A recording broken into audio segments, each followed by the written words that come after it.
Today, we're going to be talking about 5 easy to overlook signs you might be autistic. So, if you find yourself asking these 5 main questions, you just might be autistic. Question 1. Why the heck don't I have very many friends?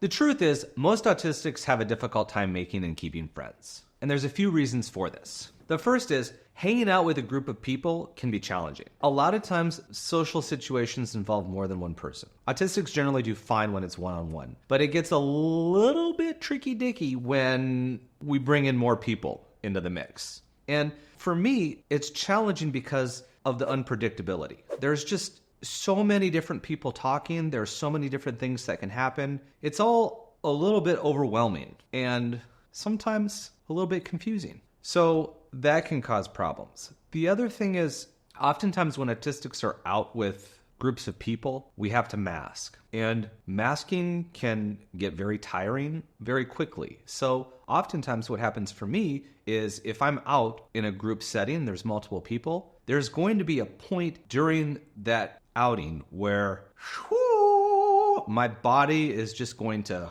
kind of shut down. There might be a few little signs here, a few little signs there, start noticing certain things that are bothering me. But usually what happens is it's like a whoosh, and I get really tired and I don't want to socialize and I want to go home. Maybe climb into my bed and eat nachos. God, I feel like nachos. The other thing that's interesting to mention here is a lot of the times after social events, autistics overthink things. They replay every detail in their mind, asking themselves, oh, did I say the right thing? Did I give too much information? Did I talk too much? Did I interrupt too many people? Oh my God, was Susie upset about me for this? Did Doug, get grossed out when I started talking about this or that? And that can really wear you out too. And it can make socializing a little bit stressful, which can make you a little bit cranky. So we don't want to go out in those social events because of those reasons. It's exhausting and it's tiring. Another reason we have difficulty making friends is a lot of socializing takes place in places that can be a little bit overwhelming for us. So bars, for example, cafes, restaurants, sporting events. Whoa! Those ones are tricky. I actually made a video about places my autistic brain hates, and sporting events is one of them. But these places are tricky because there's a lot happening for our senses to process. Autistics are sensitive to sensory stimuli. So when we're out at bars, you have to think of it as every possible sound in those bars we hear. And sometimes we hear them equally. So for example, in a bar you hear music. Sometimes the music is loud and oftentimes horrible. Clanging of dishes, clanging of silverware, people moving chairs, furniture, the sounds of doors being opened and closed, people bumping into things, the sounds of TVs if those are on, the sound of people talking, the sound of people chewing, sometimes the sound of appliances, the sounds of air conditioning units, the sounds of fans, the sounds of lights if those make noise. And that's just sounds. The other thing too is we're sensitive to visual stimuli as well. So if lights are flickering or if lights are too bright, the chair that we're sitting in isn't comfortable. Maybe our clothing is a little bit itchy and that itch just doesn't go away. And it could affect my ability to understand what the person across from me or beside me is trying to tell me. These places are tricky because sometimes it makes our autistic brains want to explode. Where we do a lot better is quieter locations with less people, less sounds, less distractions. A third reason why it can be challenging for an autistic person to make and keep friends is it takes a little bit of extra work and flexibility and patience to be friends with an autistic person. And I say that because we tend to cancel a lot. And it's not because we don't like the person or we don't even necessarily want to hang out with them. It's because sometimes unexpected things happen that mess up the wiring in our brains. And sometimes they just can prevent us from wanting to go out. There's been situations for me where I have events planned and 15 minutes before I cancel because I'm really worried and anxious about getting to the location. And it's causing the stomach to... And I have to stay inside the bathroom. And it's really uncomfortable. And it's kind of embarrassing, but it's part of the deal. Sometimes we just get headaches that appear. They just... Here's another example. I live in an apartment building. I live in a big city, so it's noisy. Noises are part of the deal.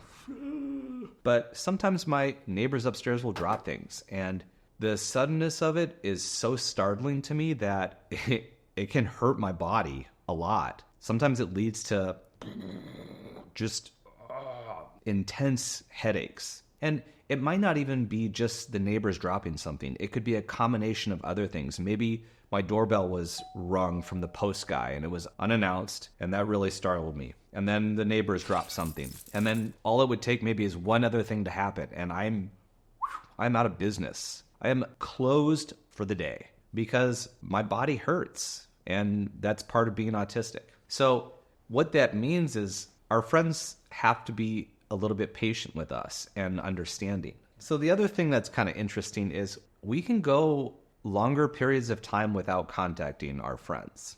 And it's not because we don't care about them. We look at time differently, and sometimes we're just absorbed in other things. For me, I lose track of time regularly. I don't have a very good grasp of time at all. I don't even know what time it is right now. And to be honest with you, I don't even know what day of the week it is.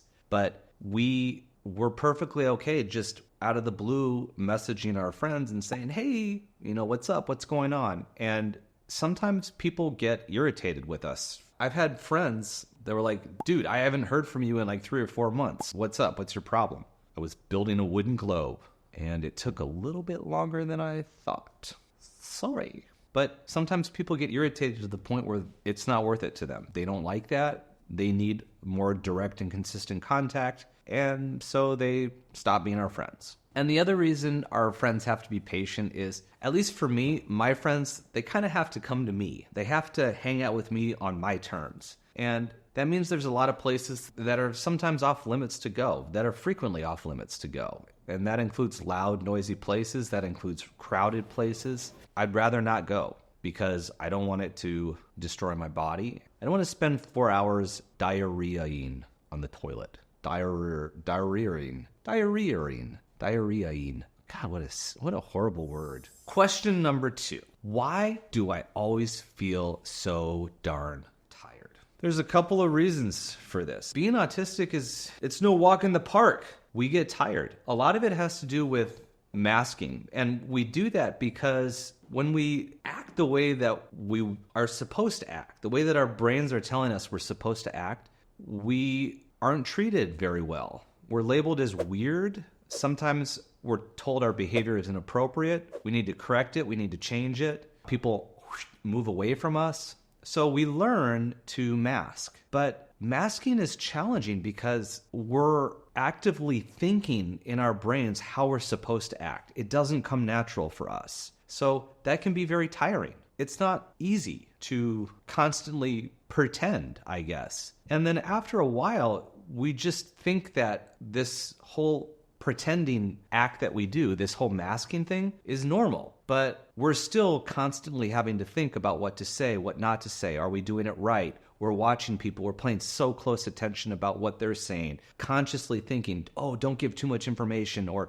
don't do these things that are really natural for us to do. And that can be very exhausting. When I was teaching, it was really interesting because in between classes, most of the staff would go to the staff office during their breaks and they would chat with their colleagues. Not this guy. During breaks, what I did was turn off my lights, sit in a comfortable spot in the classroom, and just close my eyes and reset. Because that's what I needed to do to reset my body, to calm my brain down, relax my muscles, and get ready for my next class. Question number 3. Why does it take me so long to process things? Oh yeah. But here's the thing. We can process information fine. We understand things and can figure things out just as good as the next person. But we do often need longer periods of time to do these things. Sometimes when we're asked a question, our brains create half a dozen more questions. And we need to answer those questions before we can answer the original question. Before I made adjustments with my work responsibility, I'd have to have a lot of meetings with tons of different people. During these meetings, staff would ask me questions, which is fine. They're supposed to. Some of them were actually really good questions. But I'd need quite a bit of time to process and think about the question, and then think about the answer. But oftentimes, before I could process all of this, another question would be stacked on top of the first one. And so now I'm feeling a little bit of pressure because there's more that I need to keep up with here. So my brain is getting a little bit jamboozled, but it's still chugging away trying to process. But then another comment or question is stacked on top of the first two. And now the weight of it all is too much. So my brain explodes and then I suffocate. And those both suck. Question number 4. Why is communicating with most people so frustrating? So the tricky one here is oftentimes being autistic means we don't get the implications of what's being said. So this one's a little bit tricky because how people communicate varies across cultures and countries. But in many countries, people will say something with an implied meaning, but they don't directly say it. So, for example, if you're at someone's house and they want you to leave, they might say something like, well, it's getting pretty late. Okay. This can be confusing for many autistics because we prefer a much more direct style of communication. For example, well, I've enjoyed having you over, but I got to kick you out now because I need to go to bed soon. I remember a few years back, I was in Canada.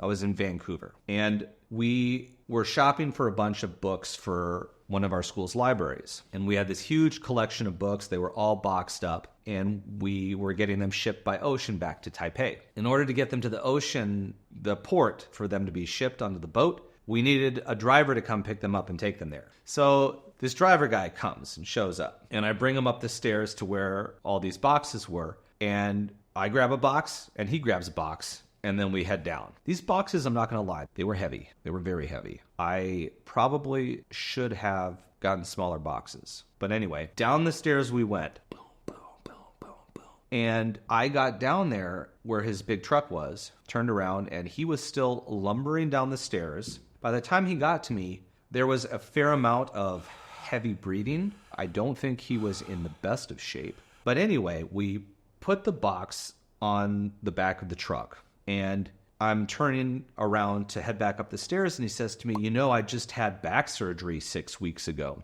And I was like, oh, okay.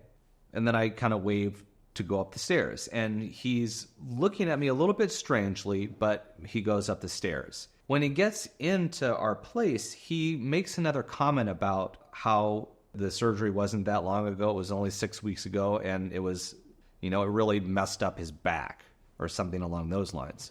And okay, in my mind, I'm like, okay, well, why are you telling me this? Honestly, I don't care. Am I supposed to care? We just met. It just seemed weird to me. And I was waiting for him to pick up a box, and he wasn't picking up a box. And there was this weird, awkward moment where I kind of wanted to smack him in the face, but I didn't because that would have been rude. But I just, are you going to pick up the box?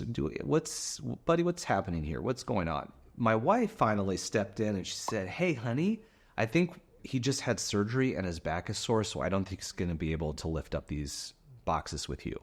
Oh. So what ended up happening there was I carried all of the boxes, 50 of them, down the stairs onto the truck by myself without any help. I don't like that guy very well. But anyway, the whole thing could have been so much easier if he would have just said to me, hey, my back is still recovering from a surgery operation, and I'm not going to be able to lift these boxes because they're too heavy. Sorry, buddy, but I believe in you. Sometimes we also struggle with jokes, or we just don't find them funny. And sarcasm can be particularly challenging for us. I think it's fair to say that we often have our own communication style. And although it can be confusing when we communicate with neurotypical individuals, we often do just fine communicating with fellow autistics. If you're interested, I've included a questionnaire that will help you identify your preferred way of communicating. The link is in the description, and the download is absolutely free. Question number 5. Why do I spend so much time by myself? So this doesn't necessarily mean that you're introverted. Even autistics who are extroverts need plenty of alone time. And the reason for this is because the world is extremely noisy for us autistics. And it's not the noise you usually think of. It's things like sounds of running appliances in the background, muffled noises of people outside talking, maybe the bing of a cell phone alert. So let me give you an example. Me and my buddy were sitting in my office in the lounge part, and we were just chatting. And at some point during the conversation, I had to stop it because there was this noise that just, it was there and it kept bothering me. And it got to the point where it's really all I could hear. I looked to my friend and said, hey, where's that sound coming from? And she was like, what sound? Oh, yes. So I said, well, just stop and listen. Just listen. And so we listened for a long time. And finally she said, oh, yeah, I think I can hear it. That's coming from outside. I was like, no. That's not coming from outside. That is coming from inside this room. So we got up and we went over to the bar area. And I was on one side of the bar. She was on the other. And she was saying, I don't know. Maybe it's from the espresso machine. And I said, it's coming from your side of the bar. And so she's looking at me like I'm crazy. And I went over there. And right away, it's from the bar fridge. That fridge is making a ton of noise. And after she stared at it for like 30 seconds, all of a sudden, she registered that this machine was making some noise. But why didn't she get it earlier? And why wasn't that noise freaking her brain out? So these kinds of noises are all on top of the other sensory processing challenges that many of us face, with all the senses coming at us 1,000 miles per hour all of the time. So you like your alone time, but a lot of it, more than other people you know. This could mean weeks or months where you prefer to just stay home by yourself rather than have other people around. For me, there's a lot of time where I just want to be by myself. And that doesn't necessarily mean completely and totally by myself, but at least in a room by myself. And this is important because it gives me a chance to better control my environment. I don't have to worry about random questions that might pop up. I don't have to worry about other people breathing. I don't have to worry about other people chewing. I can just focus on whatever I need to focus on and not have to worry about my brain exploding, which sucks. So there you have it. 5 easy to overlook signs that you might be autistic. Any other signs that I might have missed? Drop them in the comments. Do you experience any of these questions?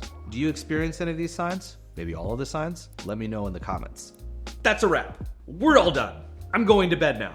My job is finished. How's this for a talking head video? You know, they call these kind of videos talking head videos for a reason.